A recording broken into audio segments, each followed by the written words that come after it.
Welcome to the podcast, Marvin. It's absolutely brilliant to be having this conversation with you today. Oh, it's fantastic to be here. I've been looking forward to this one. Actually, obviously we've known each other for a while, so yeah, it's great to be on your podcast. Thank you very much. So I'm going to ask you the same question I ask all my guests. What is your money story? Wow. I see it. I don't know how long have you got?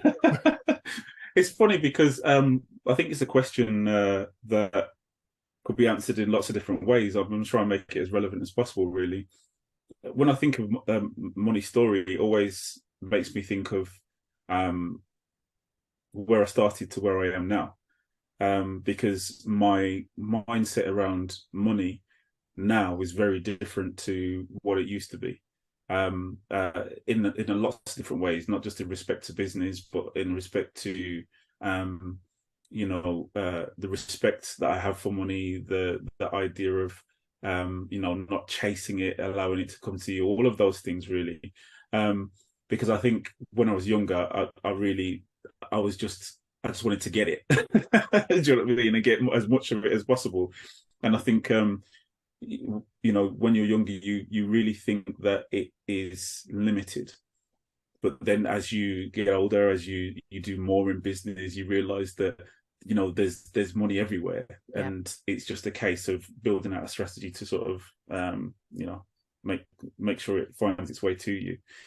So yeah, I think my money stories has been one that's continuously unfolding and is still unfolding, I think. And would you say you're more comfortable with money now as an adult and as a dad than you Yeah. were when you were younger? Um, that's another good question. I think I'm definitely more comfortable with it now. Um, I think I don't chase it as much as I used to. Not That's not to say that I'm a multi-millionaire and I don't want it, but I just don't. I have a different process to getting it. Do you know what I mean? Yeah. I think as you get older, there are other things that are more important. I think you have values, you have morals. What you're prepared to do for the money changes. Um, you know, so I think that's changed. That's been the shift for me as time has sort of has moved on.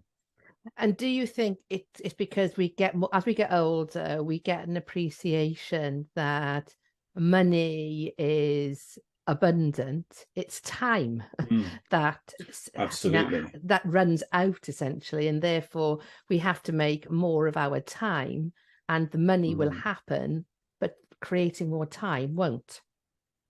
absolutely. And it's that appreciation of time. Do you know what I mean? And as I say, all of those things kind of um, happen almost sort of simultaneously, and there's kind of the synergy happening. You're as an individual, you're getting older. As an individual, your life structure is changing, whether you get married or have kids or whatever. So your appreciation of time is different, and your appreciation of how you want to allocate that time is very, very different. So all of a sudden, it's one of the reasons I kind of decided to set my own business up, because I wanted to be in control of my time. That was like back in 2017. And it was really, I had always wanted to run a business, and had done in the past, but I think it came to the point where I realized that, hold on a minute, my own aspirations to get to the top of the pack, whatever that pack is. Do you know what I mean? Kind of, I sort of sat back and thought, well, actually, now I realize what it takes to get to the top of the pack working for someone else, and what that means in respect to time. Yeah. And I know that my time is not going to be my own. So now I have to make the decision, right? Okay, well, how can I restructure things and to sort of set my own company up and so on and so forth, in order to have control over my time, but still achieve that sort of wealth that I wanted, Yeah. and also the understanding of what wealth means to me now in comparison to what it did then. And what does wealth mean to you now in comparison to then? It's not all financial now. Do you know what I mean? It's, to your point, it's time, it's family, it's um connections, relationships. Do you know what I mean? Like, wealth is more than material things now. It's more than money. Money is absolutely important for sure, but it's not the be all and end all now, for me. Do you know what I mean? Exactly, absolutely. And I think, it's been said so many times that, money should be the enabler, of all the dreams that you have in terms of creating a life that you are proud of, a life that you have no regrets because you didn't do certain things. And it should be about focusing on the legacy that you leave behind, not in terms of a financial legacy, but more people remembering the things that you did, the way that you made them feel. And I think when we're younger, we just see money as being the end purpose, the accumulation of the money, rather than all the things we get to do as a result of it enabling us, rather than being the be all and end all. Absolutely, absolutely. I couldn't agree more. Yeah, for sure. Absolutely. And I think as well, when it comes to, you said that you started off, working, in business, in somebody else's business, in corporate, etc., and you decided to then run your own business. Was it something you always saw yourself doing? So starting off working for somebody and then working for yourself? Yeah, because ironically, I kind of dipped in and out of it a few times. So, um, had sort of quite huge success working. Like, so my background is I started off in the creative world as a designer, and then moved over to running a design agency in London, and being a director there, and basically exiting that and thinking, right, because when I was at the agency, I think we were doing fluctuating between sort of 1.5 to 3 million a year. But there was always that kind of aspiration to feel, okay, well, what will 100 million feel like, or what will 150 million or 200 million turnover feel like? So I exited that and actually went and joined a large corporate organization. And that was sort of like, 2,500 staff, 15 offices. It was everything that I was looking for, and it was the type of challenge that I was looking for. But again, as you sort of climb, you realize, okay, well, once you get past a certain point, there's going to be a certain level of requirement in terms of your time, and there's certain sacrifices that you need to make in order to continue climbing that ladder. And so I think, as much as I always wanted to be an entrepreneur, and I'd always dipped in and out of it and ran sort of business or worked as a freelancer, my aspirations had always pulled me back in, because I thought, well, I could learn a bit more before setting up my own business. Like Volume 2, the irony of Volume 2 is that this brand, this idea, even the logo and everything about it, was created years and years and years ago, and almost put in a box or left on a hard drive, with a whole purpose to come back to it. Yeah. And then that will be the company that I want to run at this point on my roadmap. Do you know what I mean? Like, I had everything all kind of planned out.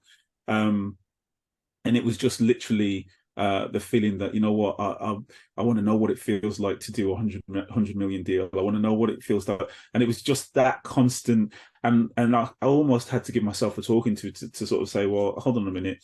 Not only are you now not in control of your time, but when is enough enough? Yeah. Like, when you get to that. So the biggest deal I ever worked on was 400 million. If I kept going, like, when would it have been enough to sort of say stop, if I hadn't decided, right, you know what, this is enough? Because even down to children, sort of, I even said to myself, if I don't actually start now, when am I going to start? Because I just put it off and put it off and put it off. So yeah, definitely entrepreneurship was always on the cards for me, for sure. See, that's interesting because it never was for me at all. You know, for Ah, me, no, I interesting. never Ah, had yeah. any aspirations to run my own business at all. And I think that's Mm, partly mm, because, my parents were, of the generation that, had a job and you stayed in that job. You got promoted and you stayed in that job mm. until you Mine retired, too. Mine essentially. too. Yeah, Yeah. yeah. Mine too. Yeah. And I don't think it was only when my husband set up his own business did I Mm, then actually start to see the opportunities that were mm. there to manage my own time, to be around for my children. And that was the big driving force for me, is Yeah, yeah. not missing anything, because I was in London and the children were in nursery and then in school, Mm, an hour and a half away. What would you see, or would you like your own children to do? Because I've thought about this with my children. Do I want them to follow a similar career path to me, go into corporate to begin with, to hmm have that training, to have that team camaraderie, to go through the process of promotion and leadership, etc., or to encourage them to go straight into business? And I'm not quite sure at the moment, mm, where I'm thinking I want them to go. They will decide. But with regards to your children, hmm what do you feel is the route that you'd encourage them to go down? Yes, it's a really good question, actually. Hmm. I actually, I would separate it. I would say that it wouldn't necessarily be a route. It wouldn't necessarily be corporate or not corporate. Yeah. I actually think that I more um, would be communicating to them to be open-minded and to actually have a plan. Have a plan. As long as you have a plan, I'll be happy. Do you know what I mean? Because there's so often I see, not just with young people, but people in general, they're just drifting through life without a plan. So there's no plan to go corporate or to not go corporate, or as long as there's a reason behind your actions. Because this is the thing, we don't know what the landscape's going to be like in 10 years' time. If you look at social media wasn't what it is today 10 years ago. Even audio apps, Clubhouse is only sort of like 2 years old. Yeah. Um, and then all of the others that followed Clubhouse, LinkedIn Audio, Spotify, Facebook, all of the others that followed are even younger. So who knows what the landscape's going to be in another 10 years' time? Do you know what I mean? Or Yeah. another 5 years' time. There may be other opportunities that I am not aware of or not versed in. Do you know what I mean? I've been Hasn't doing been invented sort of yet. sales marketing. Yeah. Exactly. Yeah. Haven't even been invented yet. I've been doing what I've been doing now for 20 years, sales marketing, brand and so on. There might be a new app that's launched tomorrow, next week, next month that has a 2, 3, 4, 5 year run. And that's the biggest opportunity to be involved in. At the moment, everyone's talking about sort of TikTok and all of these other things that give you lots of reach and engagement or whatever. But so it's, for me, it's just about being open-minded and have a plan, and try and be aware of everything that's going on. Because I think what a lot of people do is concentrate on, just, as I say, drifting along through life and enjoying yourself and having a great time, all of which is important. But I think if you want to be successful, you have to have a plan, and you have to be aware. Yeah. Do you know what I mean? Both self-aware and also externally aware of everything that's going on. So I think that's what I would communicate to them more than anything else. It doesn't have to be corporate. It doesn't have to be entrepreneurship, but let's have a plan of some sort. Do you know what I mean? So you make one choice, left or right, or you know what I mean? And So have I think you that always was it had a for me. plan?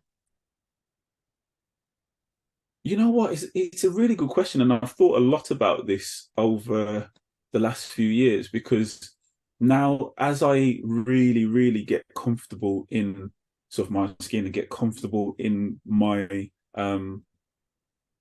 the ethos and mantra, or whatever you want to call it, My big thing is helping entrepreneurs build roadmaps to success, but helping them to get clarity around the vision.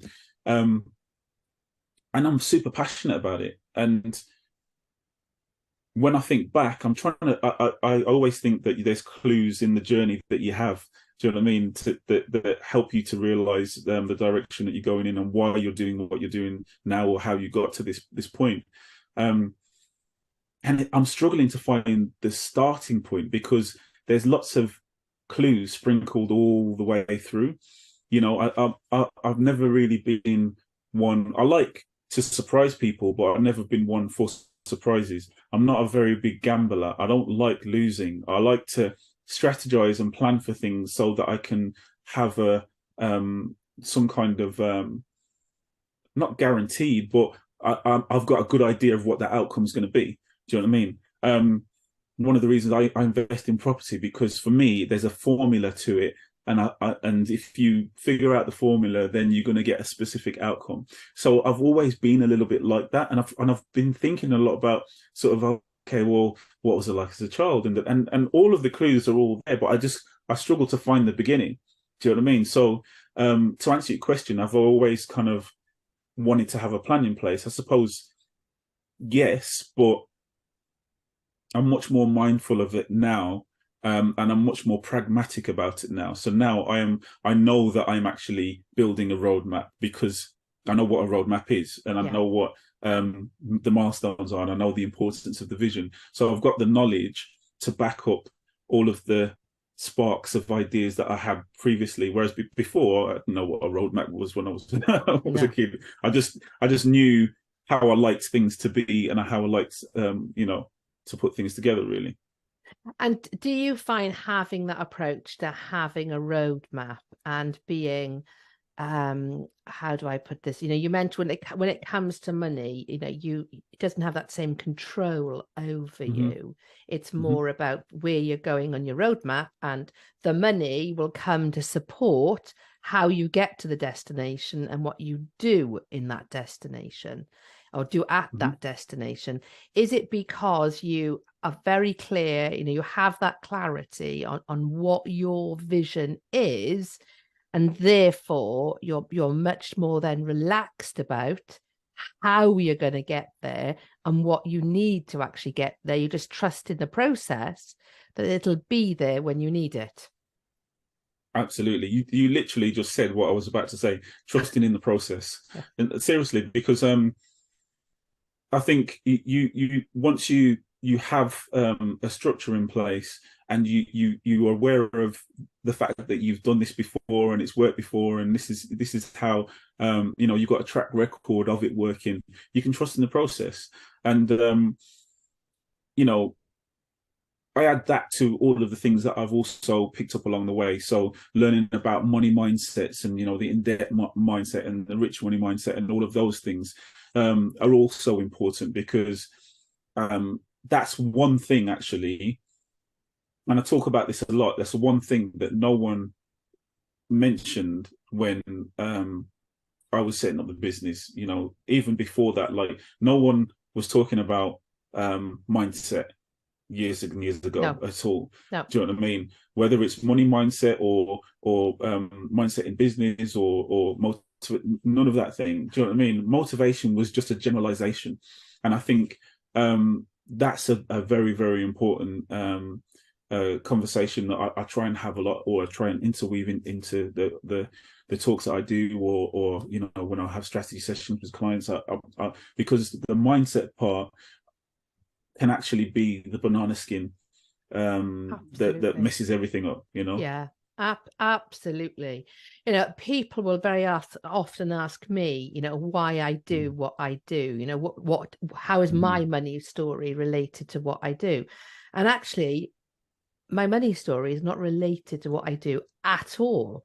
It is related to the confidence that you need in order to have the right relationship with money. You don't get confident because you have the right relationship with money. You get the right relationship with money because you have self-confidence.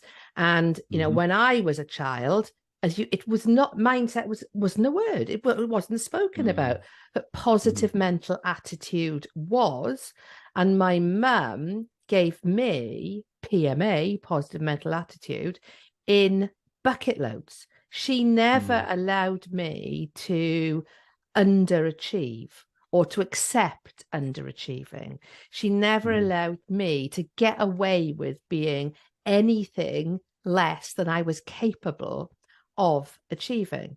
And I think it's exactly as you said. You can have the best strategy in the world. You can have the best strategist present you with a strategy on how to have the most successful business. But if you don't have the mindset to believe you can deliver on that strategy, that the outcome will be what the outcome was meant to be, then you're never, ever going to have that success. And I think it still mystifies me now why mindset is not part of the curriculum in school, because all the most successful children are successful because they have been given, largely, because some children have not but still manage it because they do it for themselves, but it's largely because they've been brought up to believe they damn well can do it. It takes hard work, but they can do it. It won't be easy, but they can navigate their way through the obstacles that are in front of them because they can navigate their way through the obstacles in front of them. And I think, what you said is spot on, right? The mindset piece is something that almost floats in from the ether, and we kind of go, oh yeah, we need to work on up here. And when no we one do talks that, about it. no. No one And talks how about it. big a difference has that been to you in what you do and how you now have this roadmap for your life?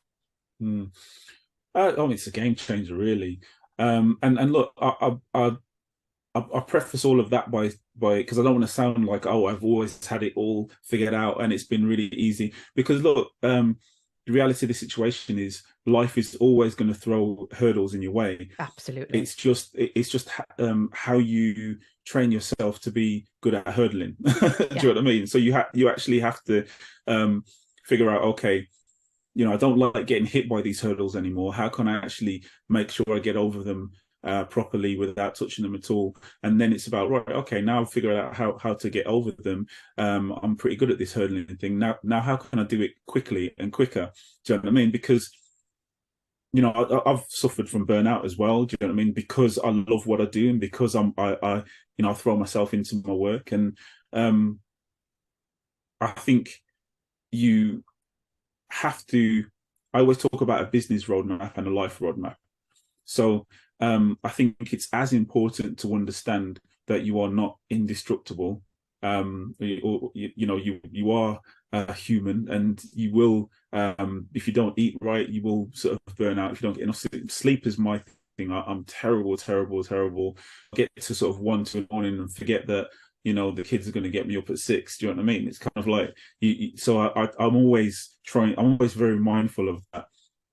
Eating and sort of water and all the other aspects I'm not too bad on, but it's a case of trying to get that synergy between everything and recognizing that no matter how good you are and how good you get at the strategy piece, how good you get at building out the roadmap, and when I think of myself, how easy, it doesn't matter how easy I find that stuff, who knows what's going to happen tomorrow.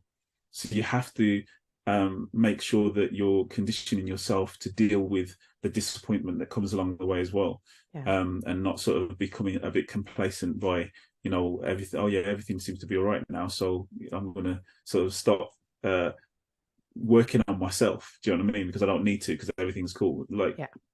Everything may not be cool next week or next month or next year. So exactly. Yeah. And I think the gift of understanding the importance of mindset is actually having that awareness that you are going to have setbacks, that you are going to get in your own way, that you are going to get comfortable, to recognize those signs and then not allow yourself to have the excuses. Oh, I won't make myself visible to my audience today. It's fine because I was visible, a week ago, or I'm not going to show up at this particular meeting because it doesn't matter.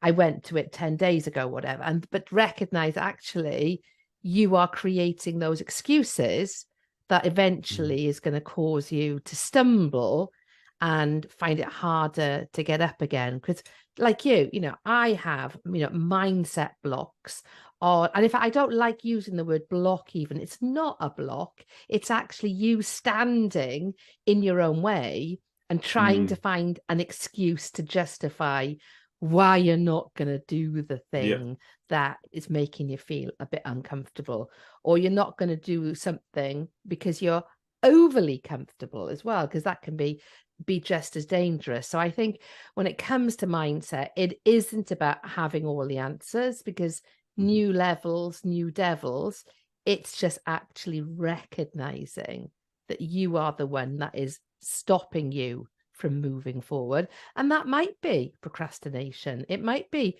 comparatinitis. It might be imposter syndrome, because all of those things, don't know whether it's the same for you, but they still happen to me. And, for me, I try to see it as happening for me now.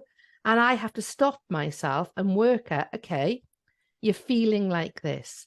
What is that causing you to do? What is it causing you not to do? What is the end result going to be if you don't change it?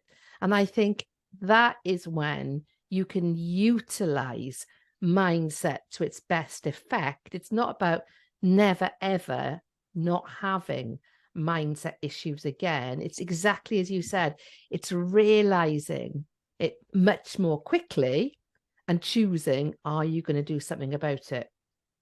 I love what you said there, actually. Trying not to use the word block. And that's why there was a quote, actually, which is why I always think of a hurdle, because if you think of a hurdle, it's always something that you can get over. What was the quote? I think it was, in life, you're going to have many hurdles. Don't make yourself one of them. Do you know what I mean? In life, you've got many hurdles. Don't make yourself one of them. And it's that idea of that, so many people, they talk about all of the different reasons as to why they can't do something. But the number one reason is 9 times out of 10 is themselves. It's within their own mind. They're making up all of these reasons. They're not recognizing that they are in the driving seat. They're making the decisions, whether it's about money or business or their life roadmap or business roadmap. You're in the driving seat, so you choose. I always say, even down to the people that you have around you or the people that you hang around. If you're feeling that these people are influencing you in a bad way, you make the decision as to where you go or who you hang around with. So yeah, I definitely think it's important to remember that, that not to make yourself one of those hurdles that you sort of have to get over. And I like the word hurdle rather than block, because with a block, you can't see past it. You can't see through it. With a hurdle, you can, of course, see around it, see through it. So you do actually know what you are missing out on, what's beyond that hurdle. So it's a much more inspirational image to have in your head, rather than when I hear the word block, I think of a huge concrete block that literally you can't see your way in front of, and therefore you can fool yourself. You're not missing out on anything. There's nothing beyond that I really want to see. Whereas with a hurdle, you can actually see what's beyond and what you're missing out on. So I feel some content coming on here. Thank you very much. Thank you very much. Last week or the week before, I saw something on Facebook that somebody shared with me, or just shared, not with me potentially, but I saw it. And it was Brené Brown talking about, I think, her latest book. And she said something along the lines of, in life, you should look to connect, not to control. And she was referring that, you know, to situations and to relationships, etc. And when I listened to her, my immediate thought was, oh, that's a great lesson for parenthood, particularly for me at the moment with my 16-year-old, learning to connect with him, not to try to control him, because he's past that age really where I can successfully control him, unfortunately. And then I realized that actually it was a really good way to think about money as well, to connect to your relationship with money rather than controlling your relationship with money, because control does have lots of negative connotations to it. Coming back again to, you know, to money and your relationship with money, how going forward are you going to drive that relationship for you in terms of your roadmaps, both for your business and your personal life, in terms of connecting with it and not controlling it? So how am I going to drive my relationship forward with money? Yeah. I think I don't know. I think when you think of driving something, it always I visualize. I'm a bit of a visual thinker, so when the idea of driving something is it means that you're forcing it. Do you know what I mean? Yeah. Like it's an effort, and I think that's something that I really want. I want to try and have things in flow. Do you know what I mean? So I'm all about multiple streams of income, and I know a lot of people don't like that word, but I think it's important. I do. So yeah, well, Yeah. some people think that, oh, you know, everyone talks about multiple streams of income and no one focuses on the one. Yeah, absolutely, focus on the one, get great at the one, and then figure out how you can turn that one into two or three or four. Because again, it comes back to what is your vision, what you know, what is the plan, what is the thing that you're running towards. And for me, I want to buy back as much of my time as possible. So if I can create lots of you know, multiple revenue streams so that I am less busy, then to me that's what success looks like.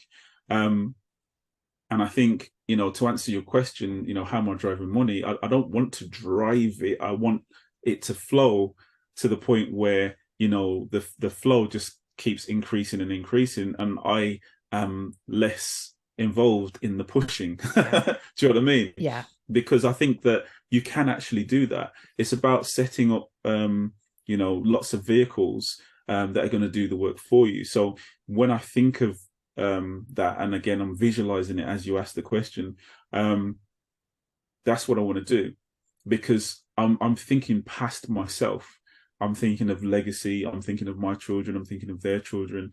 So how can I get this money to flow to the point where, you know, all my children need to do is add to the vehicles, or to make sure that the vehicles don't stop the flow of the money. Do you know what I mean? And their children after them do the same. And that's that generational wealth. That's basically what in my mind I'm trying to build. Because I think as parents, that's kind of probably, I don't know if everybody is as concerned about this, but as a parent, for me, I want to make sure that what I'm building can be built on, you know, built up. Do you know what I mean? By Added others to. who come after me, added Yeah. to, rather than wiped out. Do you get what I mean? Yeah. So it's just about building that solid foundation, really, rather than sort of focusing on just pushing the money, because if I think about just pushing the money and trying to force it, and it, you know, I see visions of like forcing square pegs into circle holes and things like that. But then, you know, to me, that's creating something that could potentially fall down. Do you know what I mean? Rather than if everything's in flow and you've got all of these vehicles that you know, are well oiled and are doing the work for you, you know, then I can be thinking about other ideas and other things, and I can be focusing on, you know, teaching my children the lessons that they need to be taught in order to keep everything running smoothly. Do you know what I mean? Yeah, And absolutely. that's not just about business, but about life. Do you get what I'm saying? Yeah. So yeah, that's kind of how I would answer that question, Yeah. really. And it's interesting because I've trademarked, two little strap lines essentially. Mm-hmm. And it's where mindset goes, money flows, and where Mm-hmm. mindset goes, money grows. And I Are they think, not gone already? no, no, Really? no, no. Wow. So exactly, Wow. there's Wow. a very, and I can't remember what the similarity was. It wasn't mindset. There was something else. So I was able to Mm, trademark that. mm, Um, and it's very representative of what you said there. mm, When you find something that works and the income starts to flow to you without you overly having to force it, push it, be concerned about it, etc., it does allow you to become more creative. It does allow you to trust in the universe, in whoever you trust. And I've noticed that over the last 12-18 months or so, the more I've yeah. trusted in the process, the more I've focused on the core thing that I want to do and achieve. All the other things that have spun off from that have all led into that ultimate kind of goal that that I'm moving towards. It's not necessarily about creating generational wealth per se for me. Mm, It's mm, more about creating for my children the example of the art of the possible. Really mm, believe you are capable of achieving something, make a decision what that's going to be, and go for it, and not to feel limited by their experience, during their childhood, or be limited by what they have seen their parents achieve. And for me, over the weekend, both my children, my eldest is 16, my youngest is 14, we've all agreed we're going to go into a brand new business together. And that's when I kind of felt as though I got the blue tick as a parent. mm. Actually, my Yeah, yeah, yeah. children, I love that analogy. yeah, I love that. Yeah, I've yeah, got the blue tick as a parent. Fantastic. Yeah, exactly. yeah. And that Mm, just really filled my heart to think that they have kind of developed that entrepreneurial spirit. They want to mm, see where this, could take them. And that I think that for me, it is the legacy almost, I've wanted to create, is that belief that it's, as you've said, money is abundant. Money is mm, never ending. As long as you truly believe it is there for you. You've just got to work out a mm, way of making it happen for you. mm. And I think Yeah. as business owners, we can get really, really excited because Mm, it's like you said earlier on, you've got to believe that you can do it. If you believe you can do it, it's then finding a way to make it happen. Sorry, you were going to say something. 100%. No, no, no. I love what you're saying. And yeah, you can take hurdle. I'm going to take that blue tick as a parent. I like that. But I think there's. I just want to circle back to one thing Yeah. because I know you're saying it's not about generational wealth for you, but here's the thing: in teaching your children everything that you just said, in terms of the art of the possible and all that kind of stuff, that's still an aspect of generational wealth, Yeah. because Yeah. it's not just, it's what we teach them as well, and the Yeah. mindset that we help them to develop, as well as what we're creating that they can build on, because ultimately, hopefully, that mindset is then carried forward to your children's children, and so on and so on and so forth. And because you said exactly the same as myself, my parents weren't talking about entrepreneurship, and as a matter of fact, I think if I'd have said it at a young age, they would have been like, no, you're crazy, study, get a job, You know what I mean? You Get a go to pension. university, get a Yeah. pension. Yeah. Exactly. You know, all of those things. Yeah. And that's not to slight them at all, but or say that what what they were doing was bad at all, because all of us are acting based on what we've been through and the journey that Products of we've our environment. products Exactly. of our environment. Yeah. So they would have been teaching us the lessons that were taught to them, and also based on the struggle that they had at their time, and everything that was happening in their life, and no internet, no this, that, the other, and all this. I mean, right now, we have so much opportunity. In another, as I said, in another 10, 20 years, there's going to be even more opportunity. So, social media, technology is going to move forward again. So I think, to be teaching them those things is still a form of, giving them the tools from a mindset perspective to actually achieve generational wealth and to build something for themselves. And I love the fact that you're all sort of coming together to create another company. That's awesome. I know.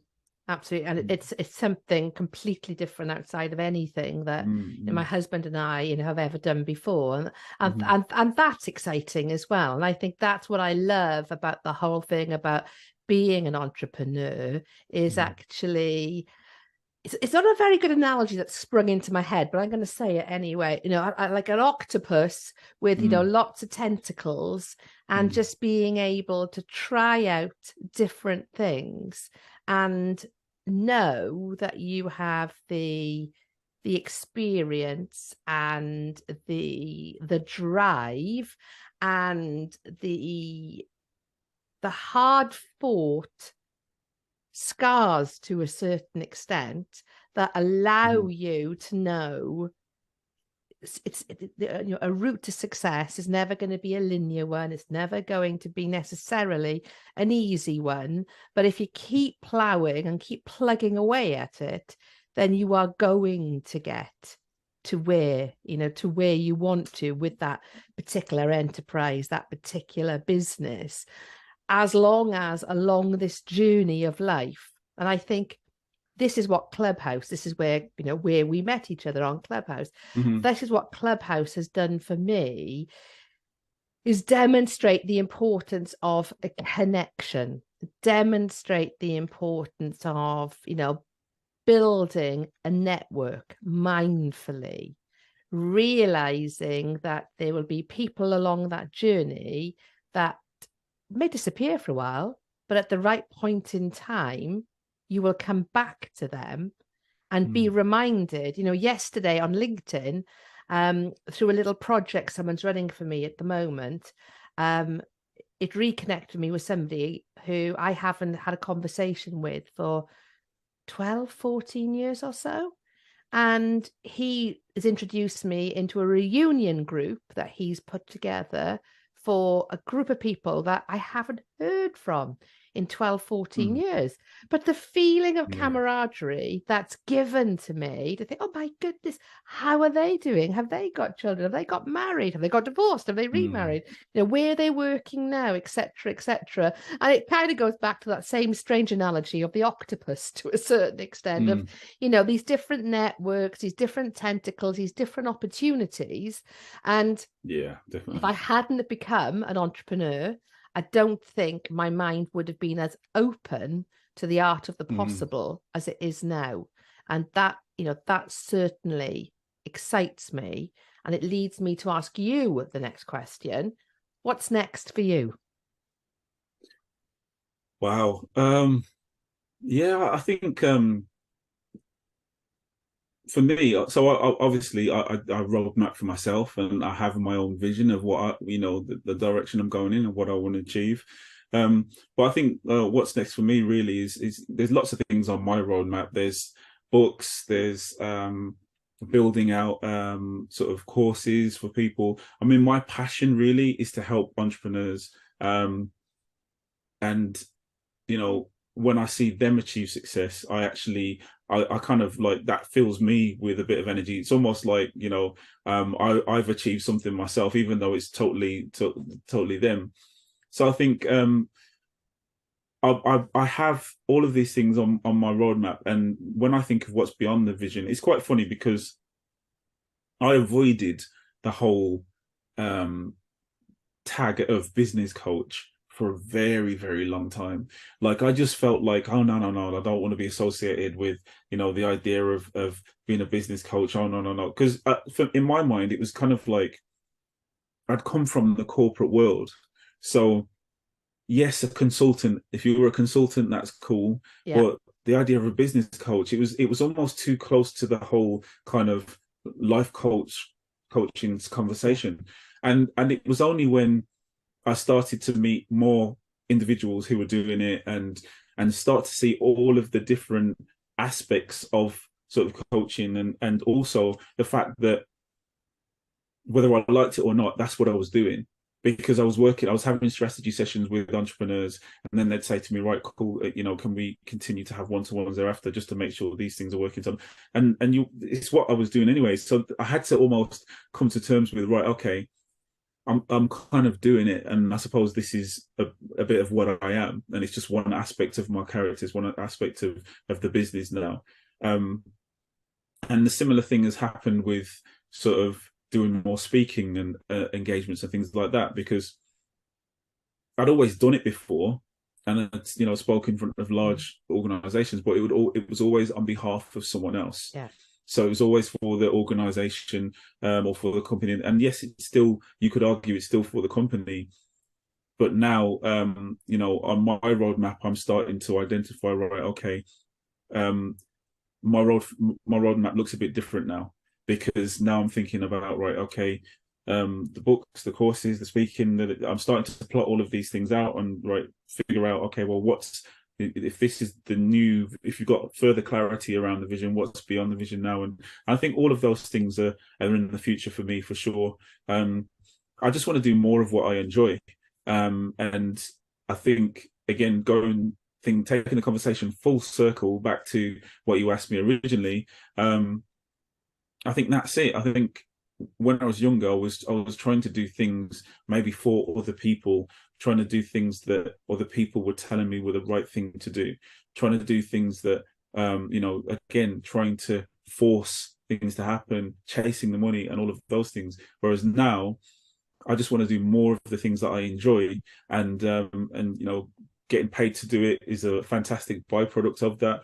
And yeah, that just do more things that make you happy. I think that's what everybody should. Should be everyone's sort of aspiration, really. Okay, do more things that make you happy. I love that. So, how can people connect with you, Marvin? Yeah, so they can connect with me via the website, which is volume2.co.uk. It's TWO rather than the number. Or I'm on LinkedIn as well. If you head over to Marvin Reid, feel free to follow me there or DM me. I'm also on Clubhouse, as you are. So yeah, in any of those ways. Instagram as well. I'm on Instagram now as a result of being on Clubhouse. I'm on Instagram. I would never used to bother with Instagram, just because I always felt that it was not necessarily. I think I just used to enjoy LinkedIn a lot more. Yeah. But yeah, so I'm on Instagram as well as Volume2 official. Perfect. So yeah. So we'll make sure that all those details are in the show notes so people can easily connect fantastic. with you. Thank you very much. Thank you very much for your time today. I have loved having the opportunity to get to know the most handsome man on Clubhouse. I had to say it. I have to say it. A little bit better. So thank you very much for your time. Got James to thank for that. Exactly. Thank Mr. you. James Burt, he is to blame. Absolutely. Thank you, Marvin. 100%. Thank you very much. Take care. That would be great to speak to you. Thank you. Thanks for having me. Thank you.